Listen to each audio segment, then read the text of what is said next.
446 میں آ کر شیعوں کی حکومت کو ختم کیا طغرل بیگ سلجوقی نے۔ سلجوق مسلمان ہوئے تھے محمود غزنوی کے دور میں، سلجوق ان کے بڑے کا نام تھا۔ تو ایک دفعہ محمود غزنوی نے سلجوق سے پوچھا اگر مجھے تیری مدد کی ضرورت ہو تو کتنے آدمی پیش کر سکتے ہو؟ تو اس نے ایک تیر دیا، کہا یہ ایک تیر ہے میرا، کسی کو یہ تیر بھیج کر میرے علاقے میں بھیج دو تو چند گھنٹوں میں 1,00,000 تلواریں تیرا پہرا دینے کے لیے تیار ہوں، میرے پاس اتنی طاقت ہے۔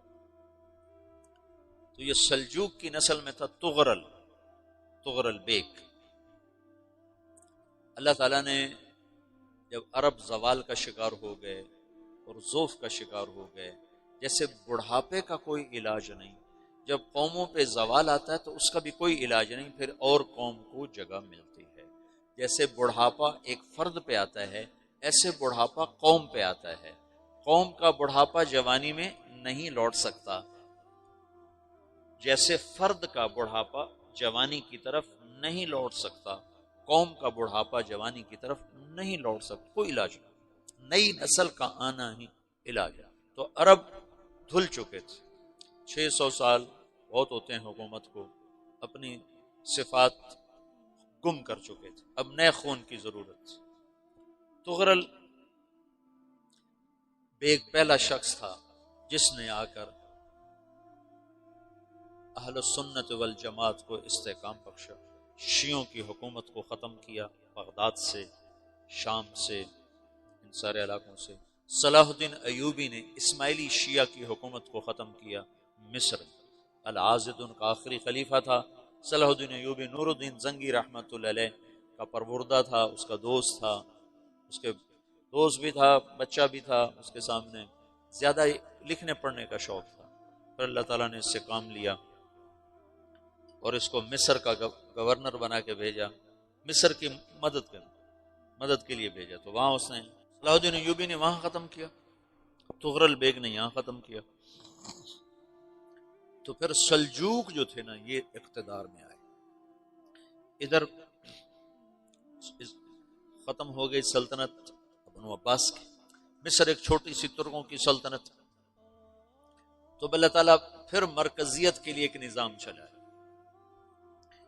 دو لشکر آپس میں لڑ رہے ہیں ایک میدان، ایک جنگلی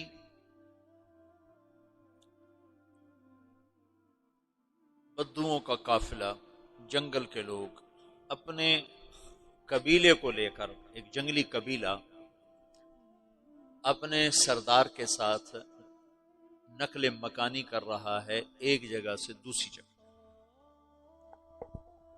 اللہ کا نظام کہ یہ لوگ چلتے چلتے چلتے اس وادی میں پہنچ گئے جہاں جنگ ہو رہی ہے، دو لشکر آپس میں لڑ رہے ہیں۔ جب یہ وہاں پہنچتے ہیں تو ایک لشکر کے قدم اکھڑ رہے ہیں اور دوسرا غالب آ رہا ہے۔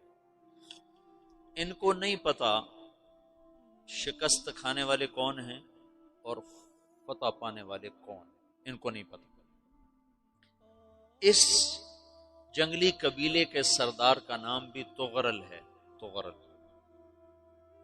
تو یہ سردار کہتا ہے جو شکست کھا رہے ہیں ان کی مدد کرو، کچھ پتہ نہیں کون ہے، کہتا جو شکست کھا رہے ہیں ان کی مدد کرو۔ تو 400 وحشی جنگلیوں نے فاتح لشکر کے پیچھے حملہ کر دیا۔ تو ایک کافی ہوتا تھا، 400 دوڑ جب تلواریں پڑیں تو چند لمحوں میں نقشہ بدل گیا، بھاگنے والے جم گئے اور جمنے والے بھاگ پڑے۔ جب جنگ ختم ہوئی تو شکست خوردہ لشکر کے بادشاہ نے ان کو بلایا، اسے پوچھتا ہے مجھے جانتے ہو میں کون ہوں؟ کہا نہیں۔ کہا تو تم نے میری مدد کیوں کی؟ کہا انسانی ہمدردی کی وجہ سے، تمہیں شکست ہو رہی تھی اس لیے تمہاری مدد کی۔ پھر اس نے اپنا تعارف کرایا، میں ہوں سلیمان سلجوقی، ترکی کا بادشاہ، مسلمانوں کا لشکر تھا اور تاتاریوں سے شکست کھا رہا تھا، تاتاری فتح پا رہے تھے، مسلمان شکست کھا رہے تھے۔ تو وہ اللہ کی غیبی مدد بن کر آئے، تو وہ اس سے کہتا ہے میرے ساتھ رہنا پسند کرو، تم نے میرے اوپر احسان کیا ہے، میں اس کا بدلہ دینا چاہتا ہوں، میرے ساتھ رہنا پسند کرو گے؟ کہنے کا کر لوں گا۔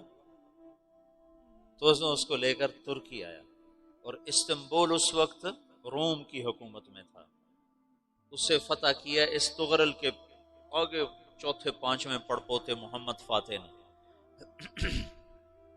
تو یہ استنبول ہے، یہ ترکی ہے، بیچ میں ایک چھوٹا سمندر ہے، یہاں ایک جاگیر ہے۔ تو سلطان سلیمان کہتا ہے یہ جاگیر تجھے وقف ہے، ادھر سے رومی مجھے تنگ کرتے ہیں حملے کر کر کے، تو میرا دفاع کرتے رہنا، یہ جاگیر تیری۔ یہ اس جاگیر پہ اس نے اپنے قافلے کو آباد کر دیا، اپنے قبیلے کو، اور ایک چھوٹی سی حکومت بنا لی، جو ایک صوبہ سمجھو سلمان سلجوقی کا، وہ ایک چھوٹا سا صوبہ ہے۔ وہاں جب یہ رہ پڑا تو پھر یہ ایک شیخ کے بیت ہوتا ہے، وہاں شیخ طریقت ہے، ان کے یہ بیت ہونے جاتا ہے، وہ اس کو رات اپنے پاس ٹھہراتا ہے، تو ایک کمرے میں ان کا خادم ٹھہراتا ہے۔ یہ جب کمرے میں جاتا ہے تو سامنے دیوار میں تاکچے پر قرآن پڑا ہوا ہے، تو یہ تغرل بیگ کہتا ہے یہ کیا ہے، یہ کیا ہے؟ تو وہ خادم کہتا ہے یہ کتاب اللہ ہے، قرآن ہے۔ اچھا، وہ اس کو وہاں چھوڑ کے باہر چلا جاتا ہے۔ وہ دیہاتی آدمی، جنگل کا رہنے والا، پہلی دفعہ زندگی میں قرآن دیکھا، وہ کہتا ہے یہ قرآن ہے، اللہ کی کتاب ہے، میں اللہ کی کتاب کے سامنے سو جاؤں، کتنی بے ادبی ہے۔ تو اس نے ایسے قرآن اٹھایا اور سر پہ رکھ لیا اور کھڑا ہو گیا، ساری رات قرآن سر پہ رکھ کے کھڑا رہا۔ رات کے پچھلے پہر اس کو خواب آیا، کھڑے کھڑے اس نے دیکھا کہ اس کی پشت سے ایک چاند نکلا اور شیخ کی بیٹی کے سینے میں جا کے اتر گیا۔ پھر اس لڑکی کے سینے سے ایک درخت نکلا جو پھیلتے پھیلتے پھیلتے 3 بر اعظم پہ چھا گیا، افریقہ پر، یورپ پر، ایشیا پر۔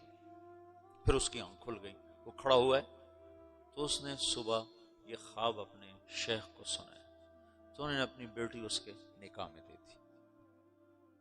اس بیٹی سے ایک بچہ پیدا ہوا، تغرل بیگ نے اس کا نام رکھا عثمان، عثمانی ترک نام سنا ہوا، جو میں نے کل بتایا تھا کہ 1924 میں وہ خلافت ختم ہوئی، تو ایک بیٹا پیدا ہوا عثمان۔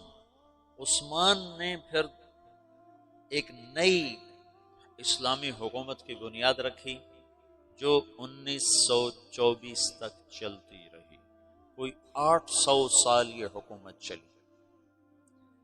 تو حکومت کا شیرازہ بکھرا لیکن پھر جڑ جاتا تھا، اور وہ قرن اول والا جوڑ کبھی نہ پیدا ہوا، ٹکڑے بن گئے۔ ان ٹکڑوں میں اللہ لوگ پیدا کرتا رہا جو دعوت دیتے رہے، دعوت زندہ رہی۔ جو تربیت کا نظام تصوف کے ساتھ تھا اب وہ تبلیغ کے ساتھ،